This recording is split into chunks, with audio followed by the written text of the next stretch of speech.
Hello, friends, and welcome back to Stories About Entitled People. Some people don't like it when someone points out their flaws in work because it beats their pride. Well, our OP brought the matter to an end, got thanked, and got an envelope of cash under the table. But before we begin, don't forget to subscribe to our channel if you're new here and turn on notifications so you don't miss a new video every single day. Here we go. Don't want to listen to someone below your pay grade? Enjoy missing your promotion?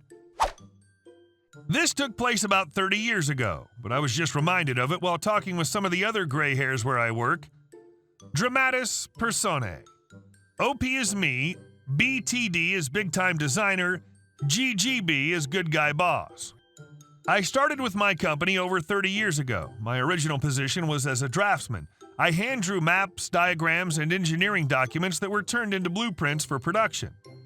The general consensus was that draftsmen like me were lower than dirt. Most of us had vocational training but no college degrees.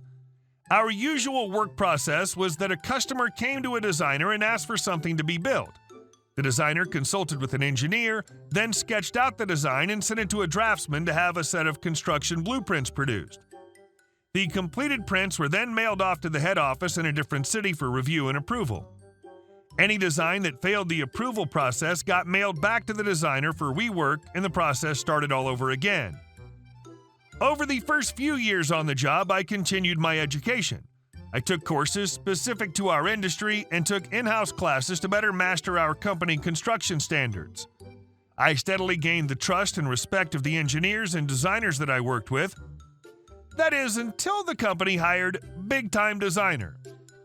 Mr. Big Time Designer was young, he was well educated, and he was well connected to upper management. The first time one of his jobs hit my desk, I stopped and stared. There was a glaring flaw that violated industry and company standards. Rather than spend time drawing up prints that would be automatically rejected, I took the package back to him and pointed out what would need to be fixed for approval. He angrily agreed and took back the job to fix the errors. I thought everything was great, until I got the next job from Big Time. This job was also going to immediately fail the approval process, so I headed back to his end of the building for a chat. This time, Big Time Designer was not having it. OP, you're a lowly draftsman. I'm a designer. I don't have to take instruction from you, he shouted. I want you to draw up exactly what I design and submit it that way. If I'm going to be corrected, it'll be by someone above my pay grade and not below. Good guy boss, department head, heard the commotion from his office and came over to see what the yelling was about. The big-time designer explained that I was trying to correct his work and not just drawing up his jobs as designed. At this point, I started to try to defend myself and explain that I was trying to save the work and time that a rejected design would cause, but the boss cut me off. With an evil twinkle in his eye, good guy boss said, OP, you just do exactly as this designer requests.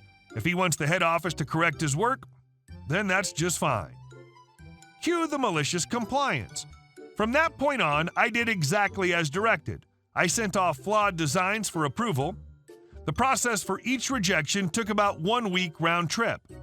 Big Time Designer's jobs began to fall farther and farther behind. Some of the jobs were rejected 3 or 4 times.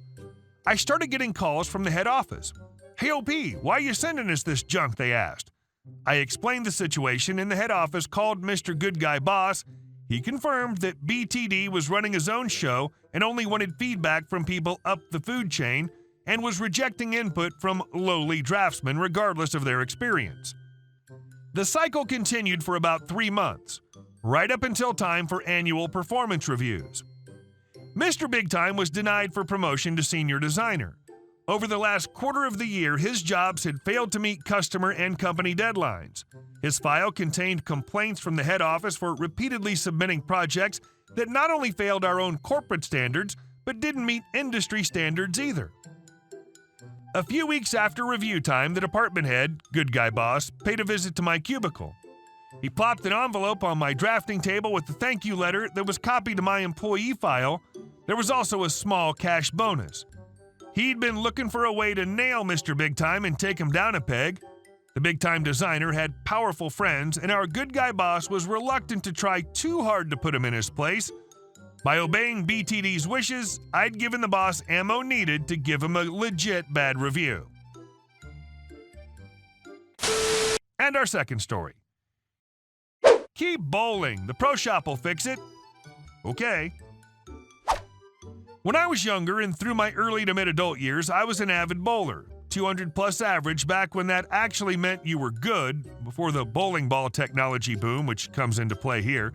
And I worked at a local bowling center from the time I was 16 through 21 or so, and then again later on in my early 20s, working the back, pin setters, front of the house, etc., so I knew how things operated, what could go wrong, etc. I was bowling at a different center one day. The first frame after each shot, my ball came back with a small nick out of it. Nothing major, but yeah. So I put that ball away and brought out an old ball that I never used but was in one of my bags. Next 2 or 3 shots, another nick each time. Fourth frame, it finally came back with a fairly large chunk taken out of it. Usually that means there's a nail or a screw that's worked its way loose and the ball's catching on it, or a piece of metal's broken near the ball lift and is cutting into it. I take the ball up to the counter and tell the manager and show him what happened. Now, I was only 4 frames into the game and said I would move, and he said no, they couldn't move me as they had a party coming in and no lanes available. He said just keep bowling and the pro shop will repair the ball. I asked if he was sure, and he said yup, he'll go in and tell them to fix it and the center would pay for it. Most pro shops are individually owned and operated. The owner rents the space from the center. This was no exception. Now, having done simple pro shop work, I know for a fact there's no way it can be fixed if I keep bowling with it and this keeps happening. One gouge can be repaired fairly easily as long as it's not in the track of the ball. The track's the contact point where your ball rolls down the lane, so anything in that line just can't be fixed and will throw the ball off as it rolls since it can't be perfectly rounded back. Depending on the core of the ball and how you throw it, the track can be 3 to 4 inches wide with ball flares going down the lane. But massive multiple gouges all over the place? Nope. So I keep bowling, 2 or 3 games, knowing that I'm getting a new bowling ball out of this. Of course, the huge chunks keep coming out of the ball. I get finished, and there probably isn't a 2-inch by 2-inch section of the ball that isn't damaged. I take the ball into the pro shop, and the conversation goes, Pro shop guy, what the hell happened to this ball? Did it get hung up on the pin setter or something? Me, the lane I was on damaged it each time I threw it. The manager said you'd fix it. Pro shop guy, why did you keep bowling? I can't fix this. Me, the manager told me to keep bowling after I showed him the first gouge. Pro shop guy then calls the manager of the center. Pro shop guy, I know you said he was bringing in a damaged ball, but did you tell him to keep bowling after you saw the damage? Center manager, yeah, we couldn't move him, so I told him to just bowl out his games and you'd fix it. Pro shop guy, I can't fix this. You're going to have to replace his ball. Manager, what? Then a bunch of arguing back and forth about why it can't be fixed. The ball I have, they don't carry, etc. Fine. Replace it with anything on the wall except for the Excalibur. The Excalibur was almost 50% more expensive than regular bowling balls. It was the first reactive resin ball on the market. Reactive resin is a compound that made the ball hook much, much more than a traditional urethane ball. It revolutionized the game, and ruined it according to some, since it allowed average or below average bowlers to suddenly improve drastically due to not having to be anywhere near as accurate, and took a lot of skill from the game. But I digress. Me. So I can pick any ball other than the Excalibur, and you'll pay for it? Drilling and all? Manager. Yes. Me. Okay, thanks. Manager leaves. Can I have store credit for that ball on the wall, but apply it to the Excalibur, and I'll pay the difference? Pro shop guy. Sure, we can do that. He proceeds to measure my hand and drills the ball, and I pay like $40 for what was then between $150 and $200 ball that I could not have afforded at the time. Bowled my second ever career game with it less than a month later, and won 2 center tournaments with it, and a bunch of high game pot money during league play. The ball paid for itself 10 times over in the first 2 months. And our last story.